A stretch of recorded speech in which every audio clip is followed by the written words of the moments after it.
అంత గొప్ప క్షేత్రం. ఆ క్షేత్రానికి మధురై అని పేరు రావడానికి కూడా ఒక ప్రధానమైన కారణం ఉంది. 64 లీలా విలాసములను చూపించినటువంటి శంకరుడు అక్కడ ఒక సిద్ధుడి రూపంలో తిరుగుతూ ఉండేవాడు. ఏమీ తెలియనటువంటి వాళ్ళ ఒక అవధూతల తాను కాశీపట్టణం నుంచి వచ్చినట్టుగా తనకి తాను చెప్పుకుంటూ తాను ఎవరో ఎక్కడి నుంచి వచ్చాడో ఎక్కడ బయట పెట్టేవాడు కాదు. ఆయన మధురై క్షేత్రంలో తిరుగుతూ ఉండేవాడు. ఇప్పటికీ మధురైలో ప్రజలు ఏమని నమ్ముతారంటే, ఎవరైనా వెళ్ళి అక్కడ ఉన్నటువంటి శివలింగం దగ్గర నిలబడి మనసులో ఉన్న కోరిక ఆర్తితో చెప్తే ఆయన వింటాడు అని, విని పరిష్కారం చేస్తాడు అంటారు. అందుకే అది సర్వజనులను ఉద్దేశించి ఉద్ధారకమైన క్షేత్రం కనుకనే మిగిలిన ఏ క్షేత్రంలోనూ కనపడనటువంటి ఒక విశేషం మధురైలో కనపడుతుంది.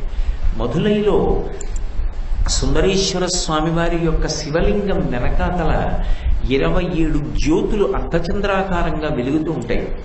ఆ 27 జ్యోతులు 27 నక్షత్రములకు ప్రతీకలు. ఆ 27 నక్షత్రాల యొక్క 4 పాదములలో జన్మించినటువంటి సమస్తమైనటువంటి విశ్వములోని జీవ సముదాయము యొక్క ఆర్తిని ఆయన అక్కడ విశ్వనాథుడై వింటూ ఉంటాడు అని. అందుకని 27 నక్షత్రములను అర్ధచంద్రాకారంలో ఉంచుతారు ఆ క్షేత్రంలో. ఇప్పటికీ శంకరుడు అమ్మవారు ఆ క్షేత్రంలో తిరుగుతారు అని ప్రఖ్యాతి ఏమి, అది పరమ సత్యం. వాళ్ళిద్దరూ అక్కడ లింగ రూపంలోకి, మీనాక్షి పరదేవత మూర్తి రూపంలోకి ప్రవేశించారు. అక్కడ ఆయన సిద్ధ పురుషుడై తిరుగుతున్నటువంటి సందర్భంలో ఆయన యొక్క పొడుగైన జుట్టు చివరి నుంచి అమృత బిందువులు పడ్డాయి ఆ ఊరంతా కూడా. ఎందుచేత అంటే ధవళవపుషమిందోర్మండలే సన్నివిష్టం భుజగవలయహారం భస్మదిగ్ధాంగమీశం మృగయ పరశుపాణిం చారు చంద్రార్థమౌళిం హృదయ కమల మధ్యే సంతతం చింతయామి అంటారు.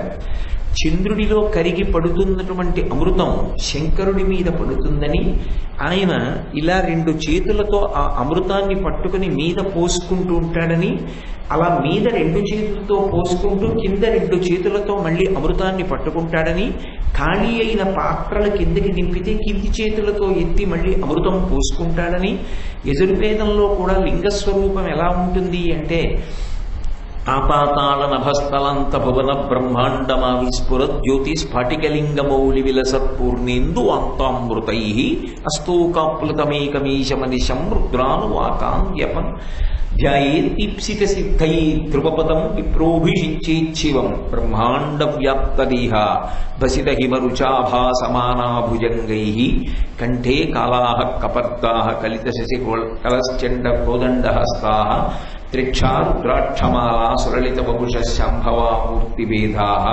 రుద్రాశ్రీ రుద్రసూక్త ప్రకటిత విభవ ప్రయచ్చాను సౌఖ్యం అని యజుర్వేదంలో ఆ రుద్రాధ్యాయం చదివే ముందు ప్రార్థనా శ్లోకాలుగా చెప్తారు. అందులో కూడా పాతాళ లోకం నుంచి ఆ పైన ఉండేటటువంటి అంతరిక్షం కన్నా పై వరకు పెరిగిపోయినటువంటి శివలింగం యొక్క చివరి భాగం చంద్రుడి నుంచి కడిగి పడేటటువంటి అమృతధారలతో తడిసిపోతూ ఉంటుంది అని. సిద్ధపురుషుడుగా శంకరుడు మధురై క్షేత్రంలో ప్రవేశించి నడయాడుతున్నటువంటి సందర్భంలో కూడా ఆయన కేశపాశం అమృతంతో తడిసి ఆ జుట్టు చివరి నుంచి ఆ అమృత బిందువులు ఆ క్షేత్రమంతా పడ్డాయి. అలా పడ్డాయి కాబట్టి ఆ క్షేత్రానికి మధురమైనటువంటి అమృత బిందువుల చేత తడిసింది కాబట్టి మధురై అని పేరొచ్చింది. అక్కడ ఎన్నో పర్యాయాలు సిద్ధపురుషుడిగా ఆయన దర్శనమిచ్చి మాట్లాడాడు కూడా. ఒకానొకప్పుడు ఆయన అక్కడ పరిపాలన చేస్తున్నటువంటి పాండ్యరాజుకి దర్శనమిచ్చాడు. ఈ సిద్ధపురుషుడుగా తిరుగుతున్నటువంటి శంకరుడు అప్పుడప్పుడు అనుగ్రహించాలి అనుకుంటే ఏ ప్రార్థన చేయకపోయినా ఆర్తితో ఉన్న వాళ్ళ వంక చూసి వాళ్ళ యొక్క కోరికలు తీరుస్తూ ఉండేవాడు. ఇది విన్న రాజు అసలు ఈ సిద్ధపురుషుడు ఎవరో తెలుసుకోవాలని సపరివారంగా బయలుదేరి ఆయనని అన్వేషిస్తూ వచ్చాడు.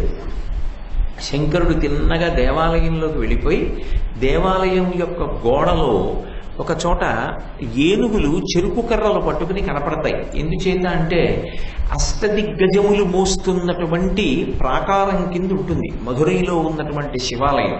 అది ఇంద్రవిమానం. ఆ 8 దిగ్గజములు మోస్తూ ఉంటాయి. అక్కడ ఉన్నటువంటి ఆ విమానాన్ని అంతటినీ కూడా పరమాద్భుతంగా ఉంటుంది, చూసి తీరాలి అసలు. ఆ అష్టదిగ్గజములు కుంభస్థలం మీద మోసేటటువంటి ఆ విమానం యొక్క తీరు. అందులో ఒక చోట ఏనుగులు దేవాలయం యొక్క గోడలో మలచబడి ఉన్నాయి, విగ్రహాలుగా, శిల్పాలుగా. అక్కడ ఒదిగి కూర్చుని ఉన్నాడు ఈ సిద్ధపురుషుడి రూపంలో ఉన్న శంకరుడు. మహారాజు తన పరివారంతో వెతుకుతూ గోడలో నక్కి కూర్చున్న సిద్ధపురుషుణ్ణి చూశాడు. ఆగి తేరిపారి చూస్తున్నాడు. కాసేపు ఆగిన తర్వాత సిద్ధపురుషుడు కనుబొమలు ఎగరేశాడు. నీకేం కావాలి అని అడిగినట్టుగా. ఆయన అన్నాడు, నువ్వు సిద్ధపురుషుడివిట, నువ్వు ఏవైనా కోరికలు తీరుస్తావుట, నీ దగ్గర చాలా మహిమలున్నాయిట, ఎక్కడి నుంచి వచ్చావు అని అడిగాడు. నేను కాశీ నుంచి వచ్చానన్నాడు. ఆయన అసలు జవాబు చెప్పేవాడు కాదు. అటువంటిది ఆ రోజున మహారాజుకి చెప్పాడు, నేను కాశీ నుంచి వచ్చానన్నాడు. ఎక్కడ ఉంటావన్నాడు. అంతటా ఉంటానన్నాడు. మీ తల్లిదండ్రులు ఎవరన్నాడు. నాకు తల్లిదండ్రులు లేరు అన్నాడు. మరి ఏం చేస్తావన్నాడు. నేనందరికీ తల్లిదండ్రిని అవుతూ ఉంటాను అన్నాడు. నన్ను నమ్ముకున్న వారిని అనుగ్రహిస్తూ ఉంటాను అన్నాడు. ఓహో, అంత గొప్పవాడివా? అయితే అదిగో దేవాలయం గోడ మీద శిల్పం ఉంది కదా ఏనుగు, అది ఊపిరి తీసేటట్టుగా చెయ్యి అన్నాడు. వెంటనే పరమశివుడి సంకల్పానికి ఆ గోడలో ఉన్నటువంటి ఏనుగు ఊపిరి తీసి ఒక్కసారి బయటికి వచ్చింది. బయటికి వచ్చి నిలబడి ఆ రాజు యొక్క పరివారం మీదకి లంఘించింది. వాళ్ళందరూ భయపడి పారిపోయారు. అప్పుడే ఒక రైతు అటుగా వెళుతూ ఈ సిద్ధపురుషుడికి 4 చెరుకు కర్రలు చేతిలో పెట్టాడు. ఆయన ఆ చెరుకు కర్రలు తీసి ఆ ఏనుగుకి పెట్టాడు. ఆ ఏనుగు తినేసిన తర్వాత మహారాజుకు అర్థమైంది, ఈయన ఎవరో కాదు, సాక్షాత్తుగా శంకరుడు సిద్ధపురుషుడి రూపంలో తిరుగుతున్నాడు. మహానుభావ, నన్ను మన్నించండి, ఆ ఏనుగు మళ్ళీ శిల్పంలోకి వెళ్ళిపోయేటట్టు చెయ్యండి, లేకపోతే నా పరివారం భయపడిపోతోందన్నాడు. ఆ ఏనుగు శిల్పంలోకి వెళ్ళిపోయేటట్టుగా చేశాడు శంకరుడు. కానీ ఉద్ధతితో ఆ పరివారం సిద్ధపురుషుడి మీదకి వచ్చే ప్రయత్నం చేశారు. ఆయన హోంకారం చేసేటప్పటికీ వాళ్ళందరూ చేష్టలుడిగి ప్రతిమలై నిలబడిపోయారు. మహారాజుకు అర్థమైంది, నా పరివారం సరిగా అర్థం చేసుకోలేకపోయారు, ఈయన సాక్షాత్ పరమశివుడు అని ఆయన కాళ్ళ మీద పడి ప్రార్థన చేసి, అయ్యా నాకొక్క కోరిక, మీరు శంకరుడు, మిమ్మల్ని ఎంతసేపు చూస్తే తనివి తీరుతుంది, నా కోరిక మన్నించి మీరు ఇందాక పెట్టిన చెరుకు కర్ర తినేసింది కదా ఏనుగు, తినేసిన చెరుకు కర్రని ఏనుగు యథాప్రకారంగా మళ్ళీ నోట్లోంచి పైకి తీసి తొండంతో పట్టుకున్నట్టుగా ఈ విగ్రహం మారేటట్టు చేయండి అన్నాడు.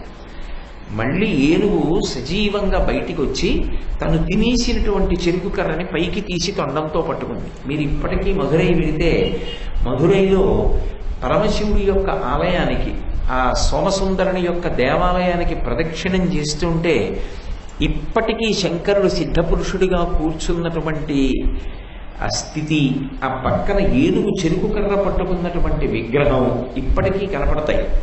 మధురై క్షేత్రం అంత ప్రత్యక్ష స్పర్శ కలిగినటువంటి క్షేత్రం.